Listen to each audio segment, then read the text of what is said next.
Hello दोस्तों, मेरा नाम मनोज कुमार। आज इस वीडियो में जानेंगे पाइथागोरस प्रमेय क्या है, दैनिक जीवन में इसका क्या उपयोग है, मैथ में ये किस तरह लागू होती है। चलिए वीडियो को शुरू करते हैं। देखिए, पाइथागोरस के प्रमेय जो है केवल समकोण पर लागू होती है। किस पर लागू होती है? समकोण पर लागू होती है। जो पाइथागोरस प्रमेय है वो आर्किमिडीज ने बनाई थी। ये जो बनाई थी यानी कर्णपर का बना वर्ग शेष दो भुजाओं के वर्ग के योग के बराबर होता है। इसका मतलब क्या है?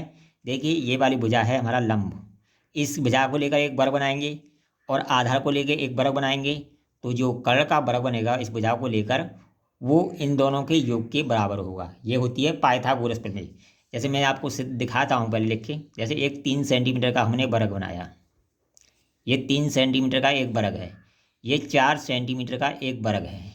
ठीक है, इन दोनों वर्गों को जब जोड़ेंगे, अगर ये समकोण है, ये तीसरी भुजा की भुजा से जो वर्ग बनेगा, तीसरी भुजा से जो वर्ग बनेगा वो इन दोनों के योग के बराबर होगा। ये होती है पाइथागोरस प्रमेय। यानी इस भुजा से जो वर्ग बनेगा इन दो भुजाओं के वर्ग के योग के बराबर होगा। देखिए, इसका क्षेत्रफल निकालता हूँ, कितना आएगा? 9 आएगा। वर्ग का क्षेत्रफल भुजा का वर्ग 3 9 हो जाएगा। इसका 4 चौक 16, इसका क्षेत्रफल निकालेंगे कितना हो जाएगा? 16 हो जाएगा। तो कितना हो जाएगा? 25 आ जाएगा। तो इसका क्षेत्रफल 25 आएगा। तो इसकी एक भुजा निकालेंगे तो 25 का वर्ग कर लेंगे, वर्गमूल ले लेंगे तो कितना आ जाएगा? 5 आ जाएगा। जो हमारी तीसरी वर्ग जो बनेगा वो 5 सेंटीमीटर का बनेगा। तो ये होती है पाइथागोरस प्रमेय। अब देखिए, दैनिक जीवन में इसका क्या उपयोग है। जब भी हम कोई क्या बनाते हैं, मकान बनाते हैं, तो एक दीवार तो हमें पता होती है सीधी रखनी है। जब उसे गुनिया में बनाना होता है, समकोण पर बनाना होता है, तो इसका प्रयोग किया जाता है। ये भुजा हमने 4 सेंटीमीटर ले ली, ये 3 सेंटीमीटर ले ली, तो ये भुजा जो आनी चाहिए हमारी 5 सेंटीमीटर आनी है। इसका दैनिक जीवन में इसलिए उपयोग होता है। जब भी कोई मिस्त्री मकान को बनाता है तो ये 4 सेंटीमीटर नाप लेता है या 3 सेंटीमीटर नाप लेता है। ठीक है, अब इनको, ये तो हमारी परमानेंट दीवार होगी, इसको थोड़ा खिसकाता है। इसको खिसका के इतना खिसकाता है कि इसकी लंबाई 5 सेंटीमीटर या 5 मीटर या 5 फुट हो जाए, जिस तरह इनकी मापें दी हुई उस तरह हो जाए। तो ये होती है पाइथागोरस प्रमेय। अब देखिए, इसका मैथ में क्या उपयोग है। मैथ में इसका उपयोग यह है कि जब दो भुजाएं हमें ज्ञात हों तो तीसरी भुजा हम आसानी से निकाल सकते हैं। ये केवल समकोण त्रिभुज पर ही लागू होती है। मान लो, देखिए, ये हमारी कितनी है? A B. ए बी बराबर कितना है? ए बी बराबर कितना है?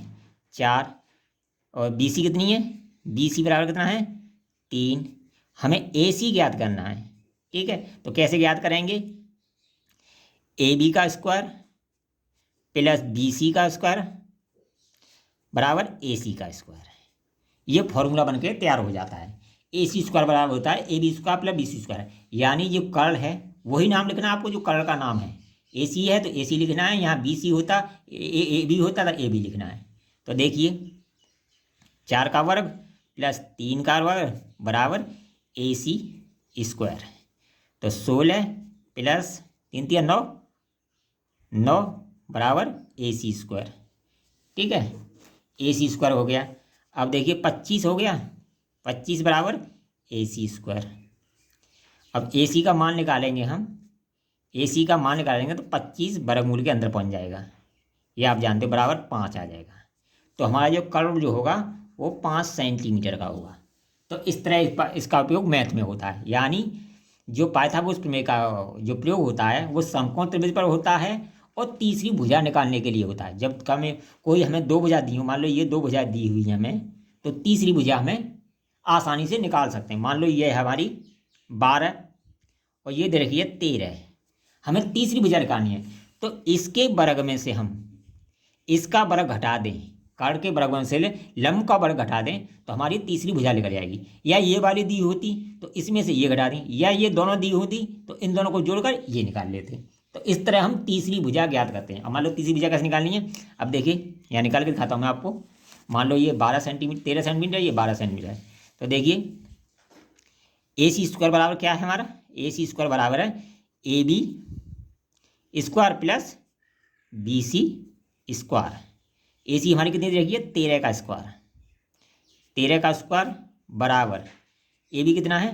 12 का स्क्वायर और 12 स्क्वायर प्लस बी सी का स्क्वायर, बी सी हमारे निकालनी है, बी सी का स्क्वायर। जब हम बी सी निकालेंगे इसके कितना होगा, 13 का गुणा 169 हो जाएगा। इसको पक्षांतर कर ले लेंगे, कितना आ जाएगा, 144 आ जाएगा, बराबर बी सी स्क्वायर आ जाएगा।